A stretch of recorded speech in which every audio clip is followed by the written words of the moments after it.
비트코인이 8만 달러 선에서 지루하게 횡보할 때 시장은 공포에 질려 있었습니다. 시즌 종료다, 이제 하락장 시작이다라며 비관론이 쏟아졌죠. 투자자분들의 심리가 무너질 수밖에 없는 상황이었습니다. 하지만 모두가 도망칠 때 비트코인의 진실을 보며 시즌 종료는 없다고 단언하며 투자자들의 중심을 잡아준 분이 계십니다. 바로 네이버 카페와 블로그에서 활동하고 계시는 비트코인 전문가 차차차님 모셨습니다. 반갑습니다. 벌써 세 번째 시간이네요. 네, 매번 반갑게 맞아주셔서 너무 감사합니다. 일단 말씀해주신 대로 10만 달러 돌파만 했을 때만 해도 이제 진짜 불장이다, 이런 분위기가 팽배했습니다. 하지만 지금은 대들께 바운스조차 안 보인다는 말까지 나오고 있습니다. 심지어 7만 달러까지 열어둬야 한다는 얘기도 들렸지만 저희는 계속해서 말씀드렸습니다. 시즌 종료는 없다. 해당되는 내용으로 이미 두 편의 영상을 올렸고, 지금 영상을 찍는 이 순간에도 약 94,000달러까지 올랐다가 소폭 하락하고 있지만 분위기는 다시금 바뀌고 있습니다. 네, 맞습니다. 가격이 단 며칠 만에 바뀌면서 분위기도 확 바뀌었듯이 미래는 누구도 모릅니다. 워렌 버핏도 레이 달리오도 시장을 항상 맞힐 순 없죠. 그렇기 때문에 내가 맞췄다, 무조건 끝났다라고 확신하는 사람은 사기꾼이거나 운이 좋아서 한번 맞췄을 뿐입니다. 유행이 계속되지는 않습니다. 네, 그런 사람만 믿고 고르시길 추천드리며, 데이터, 객관적 지표 위주로 얘기해주는 사람들의 이야기를 들어보시고 그 내용을 확인하는 습관을 가지시는 게 어떨까 싶습니다. 오늘도 감정이 아니라 과거 데이터, 현재 유동성 흐름으로 왜 지금이 시즌 종료가 아닌지, 그리고 앞으로 상승할 수밖에 없는지 팩트 체크해 보겠습니다. 네, 많이들 사람들이 묻습니다. 과거 시즌 종료랑 지금이 무엇이 다른가? 어떻게 생각하십니까?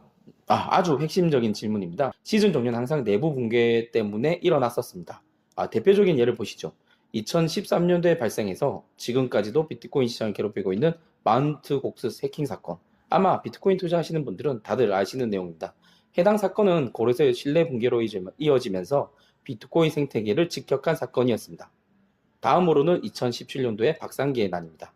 해당 난의 경우에도 제도권 규제 공포, 시장 마비로 이어졌으며, 2021년도에 일어난 루나테라 사태 또한 알고리즘 붕괴, 디파이 신뢰 상실로 인해서 암호화폐에 대한 시장의 신뢰도에 문제가 나타난 사건들입니다.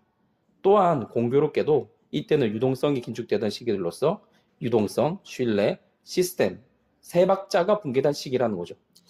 그렇군요. 그렇다면 이번에는 상황이 조금 다르다는 말씀이신가요? 네, 그렇습니다. 이번뿐만 아니라 과거 단기 조정 이후에 큰 상승을 일으켰던 시기를 보자면 앞서 말씀드린 사건들과는 전부 성격이 다릅니다. 이들의 공통점은 비트코인 생태계 문제가 아니라 외부 충격이었습니다. 부타빔, 코로나빔, 엔케리 트레이드 청산, 지금의 관세 지수 이슈까지 정책, 금융, 정치적인 변수들이었죠. 과거 데이터를 보자면 이런 외부 충격 하락은 평균 100일에서 150일 이내에 추세 전환이 나왔습니다. 10월 10일, 2025년도죠. 대폭락 기준 지금이 약 80일 전후 시간이 흘렀습니다. 통계적으로 보자면 아직 회복 구간 중반에 있다는 것입니다.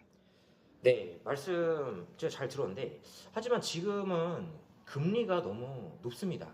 과거 불장 때는 제로 금리였잖아요. 근데 지금은 4%입니다. 이 부분에 대해서는 또 어떻게 생각하시나요? 네, 이 부분 또한 과거와는 완전히 다른 상황이라는 점을 알려주고 있습니다. 과거 비트코인이 크게 상승했던 시점의 거시경제 환경은 0%대 제로금리 시절이었습니다. 심지어 가장 최근인 코로나 시절에도 0%대 금리 상황과 비트코인 내부 문제가 없던 시기였기에 불을 뿜듯 크게 상승할 수 있었던 시기였습니다.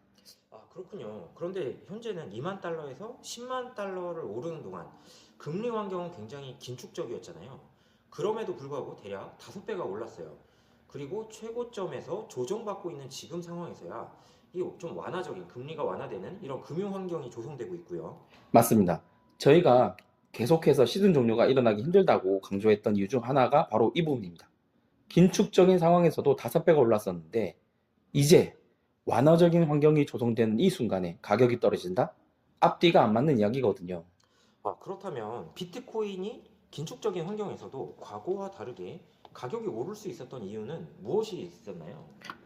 과거엔 연준이 돈 풀어야만 올랐지만 지금은 ETF, 기관 자금, 은행, 연기금 등의 간접 노출이 비연준 유동성이 계속해서 들어오고 있습니다. 게다가 최근 하락의 직접 원인은 셧다운 우려, 단기 TJ 흡수, 시장 내 현금 부족 등 일시적인 유동성 압박이었습니다. 관세 이슈는 이미 주식시장에 선반영됐는데 코인만 뒤쳐졌죠. 이건 악재가 아니라 타이밍의 문제일 뿐이란 말입니다. 또 이런 부분이 있어요. 시장의 초기 투자자들, 그 고래들이 역대급으로 비트코인을 많이 팔았다는 얘기도 있던데, 이 부분은 좀 어떻게 생각하십니까? 보통 이게 나오면 진짜 위험하긴 합니다. 그런데 이번에는 이상합니다. 이번 사이클에서 OG, 흔히 말하는 올드 갱스터입니다. 고래들의 비트코인 매도 금액은 지난 3번의 사이클 합친 금액보다 단 한 번 이번 사이클에서 매도한 금액이 훨씬 크다라는 점입니다. 그런데 가격은 어떤가요? 과거에는 80% 하락했던 비트코인이 이번에는 고작 20%에서 30%의 조정만을 거쳤습니다. 그렇다면 그 물량을 누가 다 받아간 거라고 볼 수 있지 않겠습니까? 네, 정확하게 보셨습니다. 저희는 이미 알고 있습니다. 이 많은 물량을 누가 받아갔는지를요. 바로 제도권 자금입니다. ETF, 은행, 월가, 트레이딩 데스크가 진공 청소기처럼 비트코인을 흡수 중입니다.